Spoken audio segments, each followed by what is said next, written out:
অনেক অনেক দিন পর আজকে বাইরে ফুচকা খেতে আসলাম। আর ফুচকা খেতে এসেছি, একটু ভিডিও করব না তা তো হতেই পারে না। আমার এত বেশি ফুচকা খেতে ইচ্ছে করছিল, তখন মনে হয় রাত 9টা বেজে গিয়েছিল। তারপরও আমি বাইরে বের হয়েছি জোর করে ওকে নিয়ে।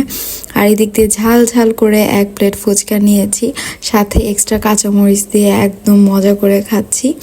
জানি না কেন ফুচকা এত ভালো লাগে, কয়েকদিন পর পরই ইচ্ছে করে যে একদম ঝাল ঝাল করে ফুচকা খাই, যদিও এটা ভালো না। আমার যেহেতু এমনিতেও গ্যাস্ট্রিকের অনেক বেশি প্রবলেম। তো এরপর খাওয়া দাওয়া শেষ করে আরএফএলের দোকানে গেলাম, টুকটাক কেনাকাটা ছিল। আর এসব দোকানে আসলে তো আমার কিছু কিনতেই হবে, এর জন্য আমি না আসারই চেষ্টা করি বেশিরভাগ, জোর করে আসা হয় আর কি।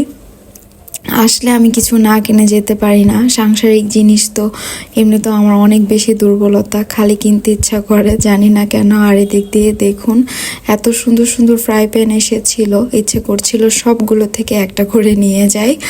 আর এই তো ছোট্ট একটা ভ্লগ, একটু বাইরে এসেছিলাম, সেটাই আপনাদের সাথে শেয়ার করলাম। এখন বাসায় চলে আসছি। ভালো থাকবেন সবাই, আমাদের জন্য দোয়া করবেন। আল্লাহ হাফেজ।